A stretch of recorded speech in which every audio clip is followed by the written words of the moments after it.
Math 1314, Tyler Junior College, section 4.1, exponential functions, application, compound interest, part 2. In the previous video, we introduced the compound interest formula, and we answered this question 3 times over, except we looked at investing $10,000 at 5% interest compounded monthly, so 12 times per year, weekly, 52 times per year, and daily, 365 times per year, all of them for 20 years. And what we noticed was that when we bumped up the number of times per year we got interest, the future value of our investment kept going up. That didn't go up by much each time, but it kept going higher, which raised the question, if we increase the frequency with which interest is compounded, and not stop at daily, but hourly, or once a minute, or once a second, or 10 times per second, then is there a limit to how much money we can get? And the answer is yes, and that's called continuously compounded interest. Now, before I show you the formula, I want to kind of get into the theory behind this. For those of you moving into a calculus sequence in your future, it's almost more about the theory than the application. It's kind of a combination of the two, and at the end of calculus, mathematics kind of has a divergence. It goes into applied math and theoretical math, which do have things to do with each other, but they can also be very disparate. But how do we make this transition to continuously? Well, what do we even mean by continuously? Well, the question we're attempting to answer is, as the number of times we get interest per year approaches infinity, 365 times a year, 1,000 times a year, 10,000 times a year, 1,000,000 times per year. As n approaches infinity, what does the future value approach? Because remember, we're trying to answer what does this thing have to do when the n approaches infinity. Now, in order to go down this theoretical path, I want to remind you of something from 1, 2, I think 3 videos ago about the natural base. Recall that E was the value of 1 plus 1 over x to the x power as x approaches infinity. Now, what does that have to do with this? Well, if you'll notice, this structure, this expression, kind of has the same structure as this one. It's got the parentheses, it's got the 1 plus. This isn't just an x and there's not a 1 up there, and these don't match exactly, but we're about to do some algebraic smoke and mirrors, hand waving, if you will. We're going to take the expression for A and play some games with it. And there's actually a good problem-solving discussion to have here. How do you take something that you don't know and figure out what you want to know? The answer is you connect it to something that you already know. For example, we know that as x approaches infinity, this thing gets closer to some number called E. So can I somehow use that here? Well, what's wrong with these things matching? Well, the first thing that's wrong is that this is an R and that's a 1. So is there a way that we can fix that? And it's kind of a dirty trick, but yes. Because 1 over something literally means it's reciprocal. So if I wanted to write R over N as 1 over something, it would have to be 1 over its reciprocal. Now, if you were to clean this up, by multiplying both sides of this fraction by r, it would leave an n on the bottom, put an r on the top, and turn it back into here. So it is a legitimate move to rewrite r over n as 1 over n over r. So that fixes the fact that we wanted a 1 there, and now we have it. But we still have an issue. The issue is, in this expression, this denominator is supposed to be in the exponent, and right now it's not. Our denominator is here, and it doesn't match the exponent. So we're going to do a little bit more smoke and mirrors.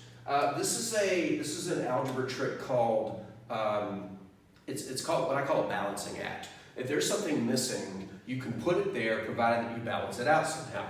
For example, I would like for this n to be over an r, and it's not currently over an r.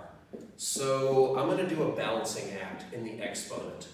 The balancing act is I'm going to take that n and I'm going to put it over an r. And there's still the t up there.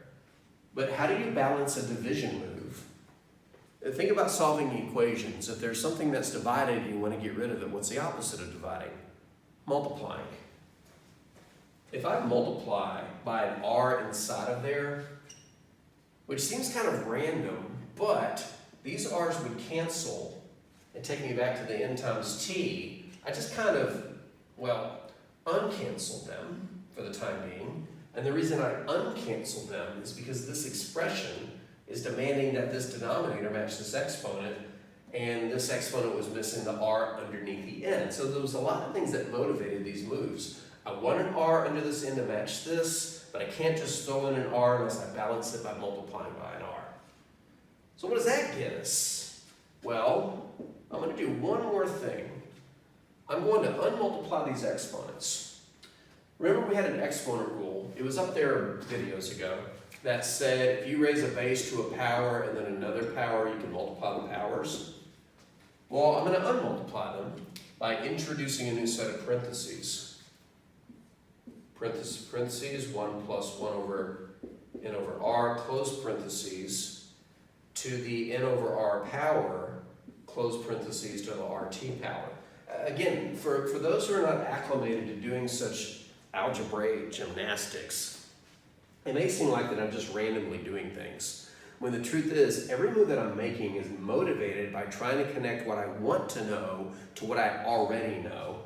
I know that this thing gets closer to e as the x gets bigger. So I'm trying to build something that has the same structural properties. I'm trying to build something that says 1 plus 1 over something to that power.